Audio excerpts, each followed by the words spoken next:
Hi, everybody. Welcome to Tisha Talks Topics. Tisha Talks video vlog we're doing today.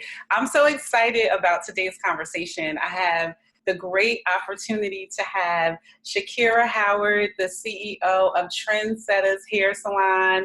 And I'm so excited about this conversation. For those of you who have never tuned into a Tisha Talks before, I just want to give you a little bit of background on what we do here.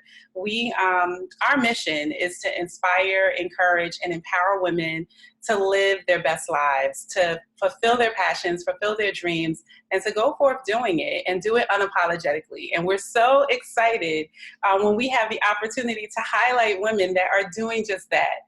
And I've known Shakira for a very long time, since she was a teenager. And even from then, she has always been unapologetic and allowing herself to remove any limits or any boundaries that may have been placed in her life and going after what she is passionate about. So I'm so excited to talk to her today about her journey, her entrepreneur journey, how she infuses motherhood with that, and how she infuses her marriage, and just how this all comes together for her. So I'm going to stop talking, and I'm going to let Kira come in and introduce herself, and just let's begin our conversation.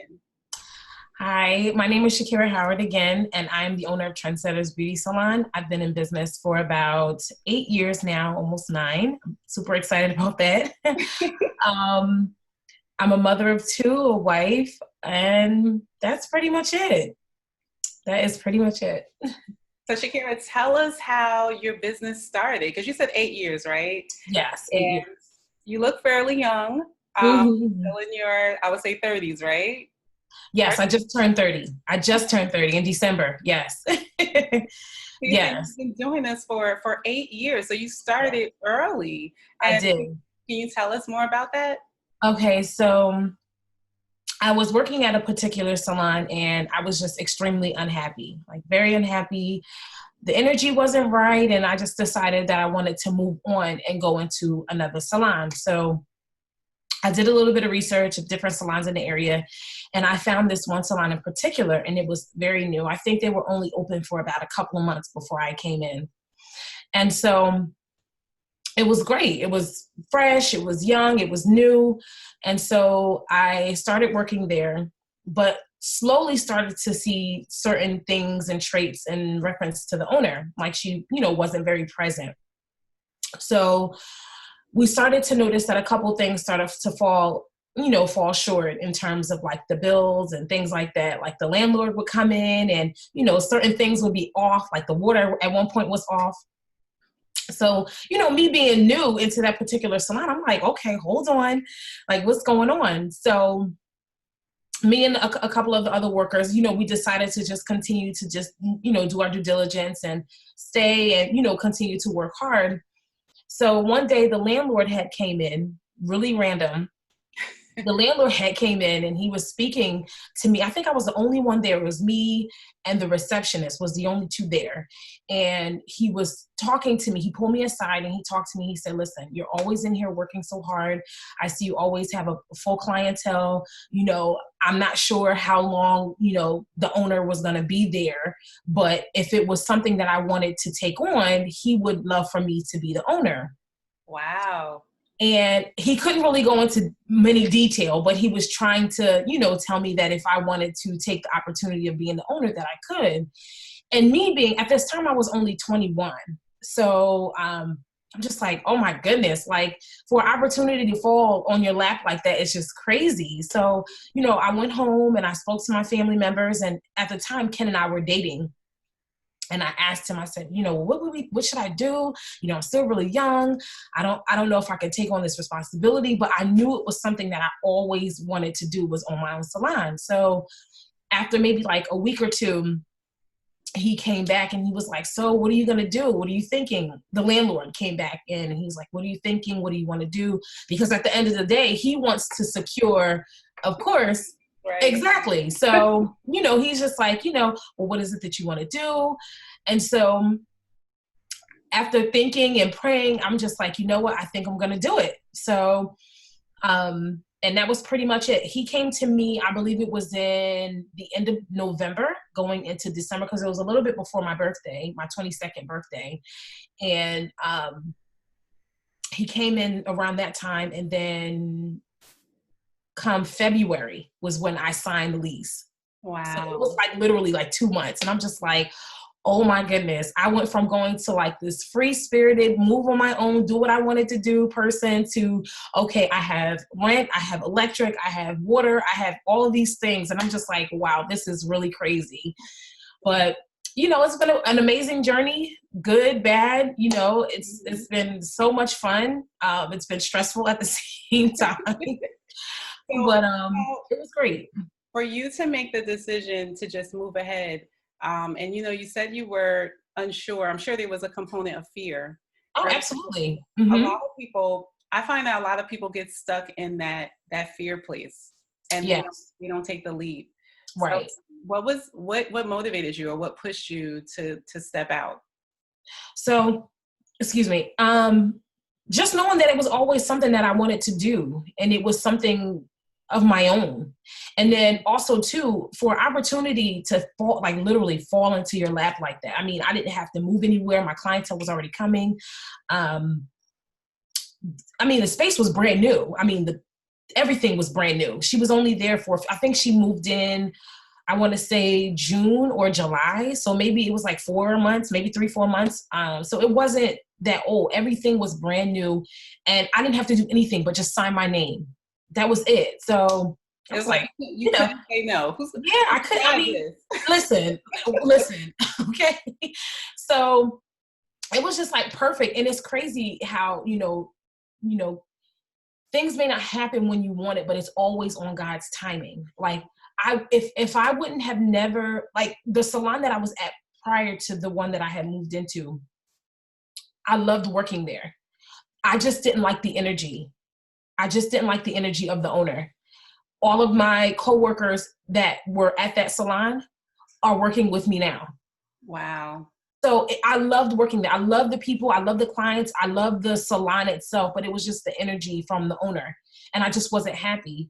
And if I would have stayed, and I say this even now, if it wasn't for the energy of the owner, I would have still been working at that salon. Like, because I loved it, but I just knew it was time for me to move on. And just when I moved on, not even a couple of months later, I was the owner of my own.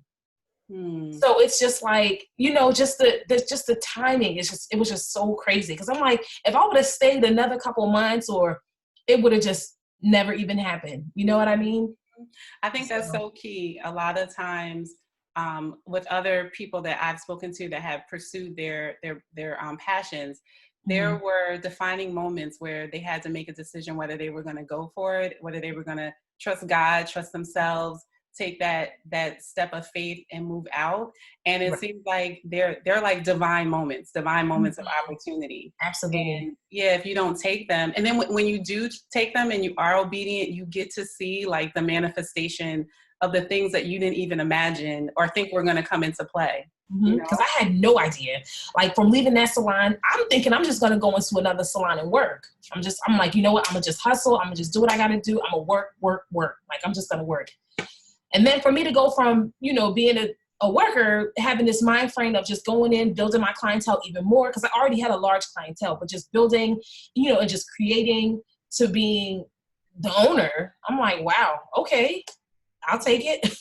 So yes. And I think your story too, it speaks to, you said that you already had a large clientele. So that means you were already doing work and you were already doing good work. And then the owner took notice in you because of what you were already putting in. You know what I mean? Before the commitment that you were already putting into what you love to do. So now you have this business and you're learning it, right? Because you've never owned anything before. So I'm sure a lot of trial and error. And you've become this boss of other people now. Right. How is that? So I feel like that is my biggest struggle. And the reason why I say that is because I believe it's only one other person, one or two other stylists that are in my salon that are younger than me. Everyone else is older than me. And then also, like I mentioned before, some of the stylists from the previous salon work with me now. So we went from friendship, coworkers, to now, you know what I mean? So Mm-hmm. it's been a struggle. I feel like that has been the biggest struggle. It's just learning where to draw the line, you know? But other than that, you know, I am so grateful for my staff. I love them dearly. Like, you know, we have a good time. It's no drama. It's no cattiness. We may bicker at each other every now and again, crack jokes or whatever, but it's the aesthetics and the vibe there. I just knew that I did not want that toxic energy. Mm-hmm. And that was one of the main things that I prayed for, you know, is just to have a cohesive, you know, space where, you know, women can have a good time, they could come. But again, like I said, it's like one of the biggest struggles is just managing people, you know, managing people is like, oh my gosh, like, you know, so. Mm-hmm. But I love the fact that you were able to create the space that you wanted. Mm-hmm. And it's not that it's not challenging. Like leadership is work, you know, mm-hmm. And not that it's not challenging, but it's so rewarding in the environment that you're able to create, not only for the people that you work with, but for those that come into your salon. Right. Yeah. Right. So cool. Right. So now let's switch over a little bit. Okay. So now you're this boss lady and you're managing the salon, you're managing all the bills, all the responsibilities that come along with that, mm-hmm. and you're managing people. And then you become a mom and a wife. Okay. How are you doing all of that? Okay. And happy Mother's Day. Thank you. I still don't know. I do not know. I don't know. I don't get it. I'm just like, I'm not having any more children. I just like, I feel like having Ava was easier because it was fun. It was new, you know, just to see her grow and flourish. And it was only one. Right. But now we throw a second one and he's, oh, I love my son so much, but he's a little bit more, he wants my attention more. Mm-hmm. So Ava was really easygoing. You know, she was, oh my goodness, we could just sit and chill with Ava all day. But, you know, my son, he's like, okay, mommy, where you at? I need you to come and show me some love. And I mean, even with Ken, like, he's just like, okay, daddy. Like, as soon as Ken gets in the house, he greets the kids, and Ken is the baby because he's a third. So the baby, he's just looking up like, okay, what's up? Like, boys are different. Yes, I'm just like, oh my goodness. I'm like, you know, he's good for, you put him down for a little bit.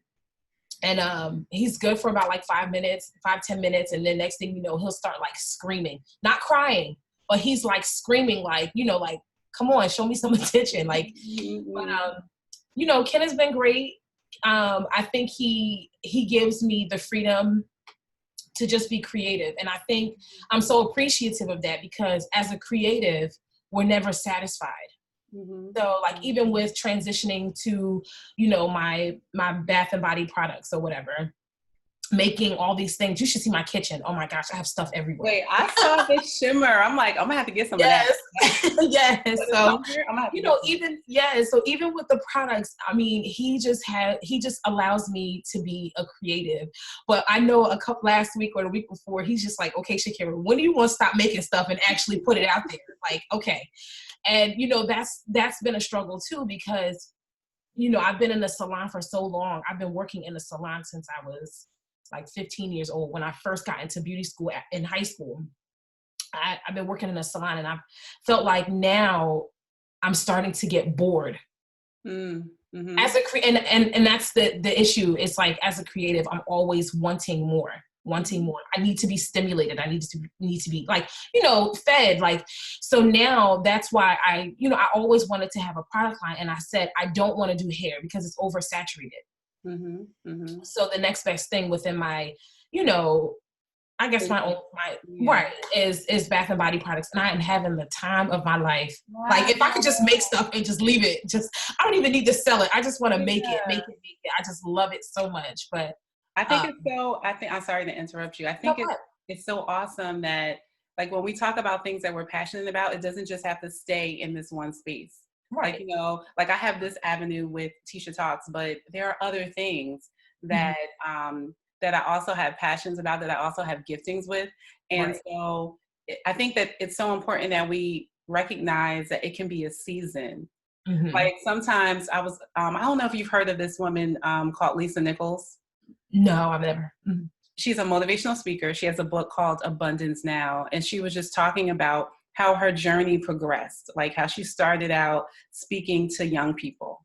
And then that went to another level. And then it went to coaching. And then it went to motivational speaking. And she's like known all over the world. But how there are different seasons for different things, but they kind of build you up to where you're, where you're ultimately going to be going. And so Right. to hear you talking about how you started in the salon, and you're doing that and you've done that well and you've mastered that. And so now you want to move into another space, not negating the space that you're in, but just building Right. upon it. Mm-hmm. So I think that that's awesome. And then something else that you mentioned that maybe you can elaborate on as a creative myself. Mm-hmm. Well, I have a creative side and I have the very like type A side too. Okay. Mm-hmm. But I think it's so important that, or something that you said that I think is so key is that Ken allows you to be creative. Like he allows you to express that. Mm-hmm. And I think that that has been really extremely liberating for me to have a mate that supports what you're doing, but like creates the space so Right. that you can explore it. Mm-hmm. Do you agree? Yes, absolutely. Every now and again, he'll tell me, okay, Shakira, you need to reel it in. But for the most part, he is just so like, I don't know if he's fascinated by it because, he's not a creative person at all. Like, you know what I mean? He's just like, to the book. He does, he gets up, he goes to work. He knows exactly what he's doing. You know what I mean? Mm-hmm. But I don't know if he's fascinated with it or he's just like, I'm going to just let her do her thing. But either way, I am very grateful. Very, very grateful. Yeah. So. Okay, what words would you use to describe what it does for you to be able to work in your own space, whether it be the salon or the products that you're doing, and have the freedom even with your children and your husband? How would you describe that feeling or that's being in that space? Okay. It's very liberating. And the reason why I say that is because even in the bad times or the rough times, it's still good. Mm-hmm. It's like, like even with seeing Ava, she's just so interested in what I'm doing.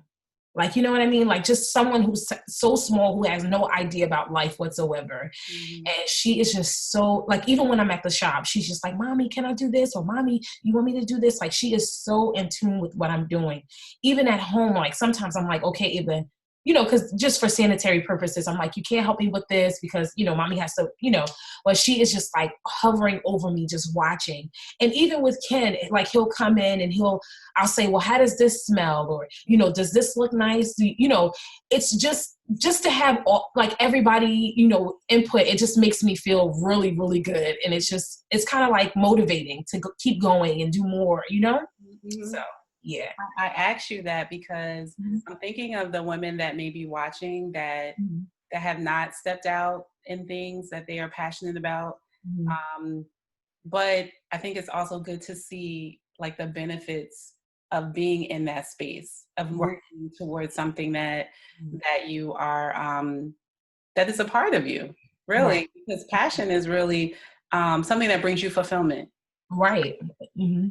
And so then when you're fulfilled, how it's a ricochet effect in everything else, how it's birthing something out of Ava, how it's building something with you and Ken, how it's, allowing you to just really manifest into the woman, into the person that you've been called to be. Right. Mm-hmm. Yeah. So can you give us, I guess before we close, a couple of things. If you can talk to us maybe about some advice that you would have for other women that are maybe challenged or just curious about what it's like to walk in that place of freedom and liberation. And then if you could tell us about the things that you also have coming up and the things that you're working on and how they can connect with you. Okay. So a word of advice is to just go for it. Just do it. I mean, a lot of people are afraid of failing. I feel like failure is a good thing, Mm-hmm. you know, Mm-hmm. because it teaches you how to then adjust and go for it again. You know what I mean? Like I am like, I'm a very free spirited person. If I think it, I ponder on it for a little bit of time, I'm like, you know what, forget it. I'm just going to do it.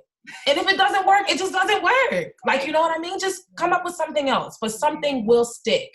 Mm-hmm. Something will stick, and you are able to learn from those mistakes if it doesn't work. Mm-hmm. So I just say, go for it. Go for it. Be unapologetic and just do it. Now, I'm not saying forget about everything else that you got going on and just, you know what I mean? Just have everything else in your life fall to shambles and just, I'm not saying that, but I'm just saying do your research, do your due diligence, and just go out there and do it. And just do it. That's pretty much it, because that's what I do. Yeah. You know what I mean? I talk to I try to limit the advice that I get from people. It's only a very small amount of people who I actually go to and I ask, like, okay, well, what do you think about this? And the reason why is because that sometimes that toxic energy will bleed. Yeah. You know what I mean? It definitely will. And so it's only a very small amount of people that I trust their judgment, even if I'm not able to make, those certain decisions, or if I'm just a little unsure. Mm-hmm. There are certain people that I trust that I go to and I talk to, set aside from prayer. But I believe that God sends his word through people as well. Mm-hmm. So there are certain people that I really trust and I go from there. But I don't tell a bunch of people a bunch of different things or whatever. I just go to those certain people, like, I run it past them, and then I'm just like, you know what? Based off of their advice, and sometimes I don't even listen to them. I'm like, I just needed to hear what you had to say. But based off of what I get, then I go from there. But other than that, just go for it. Definitely, I definitely completely understand what you're saying. There are some people, and then there are some things that can kill your dream. Mm-hmm. And you have to protect it, right? You have to protect it. Absolutely. So tell us about this new product and everything else you're doing, so we know how to connect with you. So of course the salon is still doing well. It's going. But I'm transitioning into bath and body products, and it's body butters, body shimmers, shower gels, lotions, soaps. And they're all natural ingredients. I make them by hand, me and my kitchen aids and my little mixers.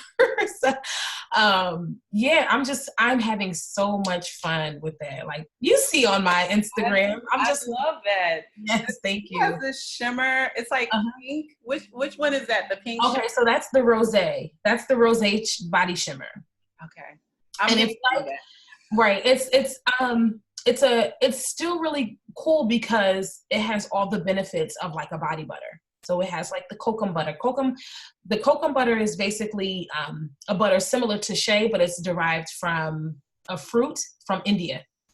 And it's amazing. Like the quality and benefits that you get from the cocoa butter, the kokum, Kokum, is like superb. But so it has like the butters, it has the jojoba oils, it has the grapeseed oils. All of the oils that I use are non-comedogenic, which means that they do not clog the pores. So although I wouldn't say put the shimmer all over your face, you can if you want to, and it will not clog your pores. So I'm just having the time of my life with that. I have a really big show coming up in Atlanta. Yes, Memorial Day weekend. So that's why I'm trying to make up all this stuff. But yeah, and you can connect with me on social media for the products is JLaryn at JLaryn, JELARYN. Yes. And then for me, my personal Instagram is Miss Starling. I'm sorry, MZSTARLING, Miss Starling. And you have a YouTube page, right? I do. So that's all of my hair stuff. My hair stuff is on my YouTube page, and it's the same. I try to keep mostly all of my stuff across the board the same. So for that, it's going to be Miss Starling, MZSTARLING, Miss Starling. Well, Shakira, I am super excited about this product line. I think this is awesome. Thank you. Thank you. Awesome. I'm definitely going to be ordering some. Mm-hmm. And just so everybody knows, I have been a client of Shakira's. The Absolutely. girls, yes. Yes, the girls too. Uh-huh. If Dominique lived where you lived, well, let me not say that, but Yes. you were definitely one of her first choices, wanting to work under. Aww. There's like a distance. And yes, yes. not that she doesn't love where she is now. She absolutely loves that. But your work speaks for itself. And so I'm so excited about what God has been doing in your life and just how you're evolving and growing. Thank you. Thank you for being an example to us, you know, because you know, I'm in my 40s and just beginning to really take risks and stepping out and doing some of those things, and to see people like you that have just done it already, it's encouraging and inspiring. And so keep on doing what you're doing, girl. Yes, thank you. Thank you. Yes. So guys, I hope that this video has been helpful in helping you not just identify some things that you're passionate about, but building up the courage to step out and doing those things that are placed, you know, in your heart to do, and those things that bring you fulfillment. Because as you go forth and do the things that you're passionate about, they impact people around you.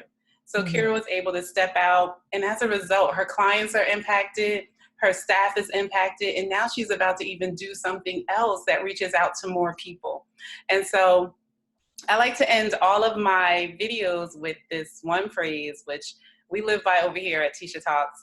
When passion meets purpose, great things happen. So guys, go out there, fulfill your passions, fulfill your dreams, and just watch and see what happens as you're able to impact the community and the people around you. Talk to you guys later. Thanks, Kira. You're welcome.